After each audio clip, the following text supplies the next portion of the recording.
standard deviation, the variance, the mean, the median, mode, and range for the following sample data. The sample data is a discrete type of data. We will start our lecture from discrete type of data. That is really simple. First of all, we should write the data in ascending order. The ascending order means arranging the data from lowest value to the highest, from 7 to 11 to 15 to 20 and 28.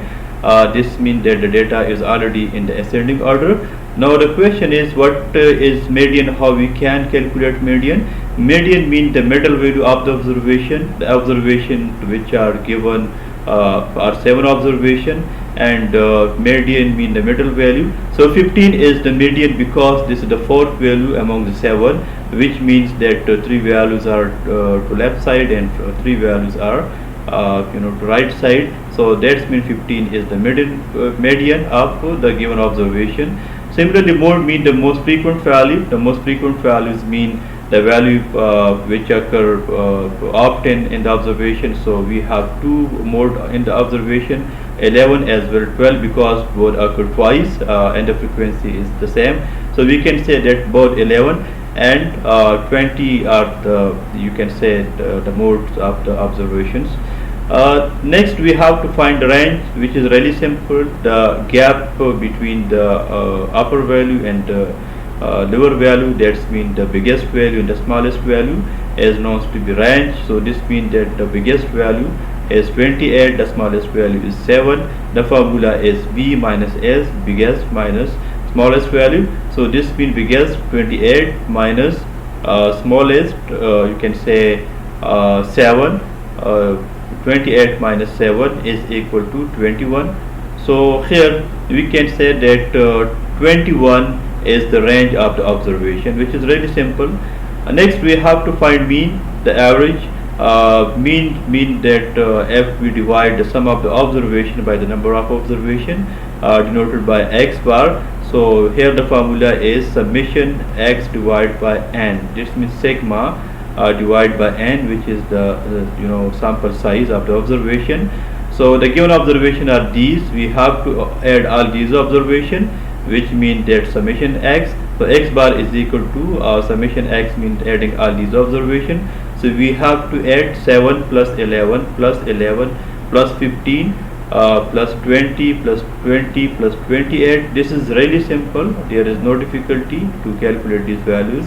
Divide by n, the sample size, the number of observations, which are 7, like 7, 11, 11, 3, 4, 5, 6, 7. 7 are the 7 observations are given. So this means summation x divided by n, 112 divided by 7 is equal to 16, which is the mean. Now we have to use this mean while calculating the variance, because the variance formula can be seen like here. That's mean summation xi minus x bar whole square divided by n, which can be seen here. To calculate, we put the value of mean in the second column. The values of x are already given, and in the third column we have to calculate the values of x minus x bar as well. In the fourth column we have to calculate the values of x minus x bar whole square. So these are the mean. If we want to calculate the values of x minus x bar, so this means to deduct x bar values 16 from the x values, the second column values from the first column values. So that means 7, the first column value, minus 16 is equal to minus 9, 11 minus 16 is equal to minus 5. The same 11 minus 16 is making minus 5 as well, minus 1. And again we have to deduct 20 minus 16 is 4, and 28 minus 16 is making 12. Now this is easy. We have to find the x minus x bar whole square. So that's means taking squaring the values in the third column. That's means squaring minus 1. Keep remember, squaring minus value is equal to plus. So that's means minus 9 square is equal to plus 81. Minus 5 square means plus 25. Minus 5 square means plus 25. Minus 1 square means 1. 4 square means 16, and 12 square means 144. Now we have to find the denominator, which can be seen here in the formula. So that means that adding all these values, which is equal to summation xi minus x bar whole square This means to add the values in the last column, in the fourth column, 81, 25, 25, like these.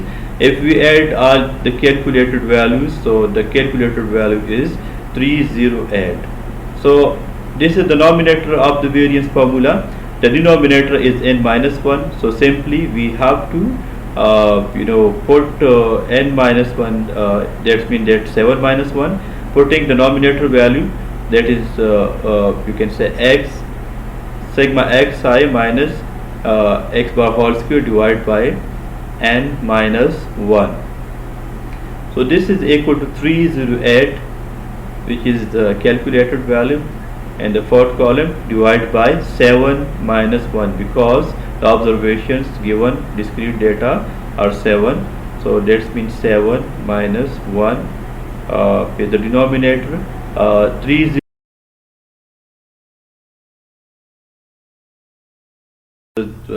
308 divided by 6, and that is making 1.333. So this is known to be the variance of the given discrete type of observations. Now we have to find the standard deviation. So for that purpose, we can simply take under the root of the variance, but let me calculate the standard deviation in detail. That means that under the root formula of the variance, and the formula of the variance is sigma summation xi minus x bar whole square divided by n minus 1. So this means that denominator x minus x bar whole square is 308, and 7 minus 1 is 6, and this is making 51.33. that means the variance value. Taking under the root of this value, the calculated value is 7 point, this is point, let me do it, 1 5 as well. This is known to be the standard deviation. So we can write that the standard deviation is 7.165, and this is the answer of the question. Now I just want to simply take another example. If the data is even, that means the sample size is not 7, not 5, that is 8, like here you can see. So how can we calculate the median? The middle two values, if in the case of the even observation, the middle two values, that is the fourth number value and the fifth number values amongst the 8 values, must be added, like the fifth value and the fourth values are 7 and 13. We have to add these two values, that means 7 plus 13, and we have to divide by 2. So the median of the observation, like if the sample size is even, means to add the middle values, the 7 plus 3 divided by 2, and this is equal to 20 divided by 2. So the median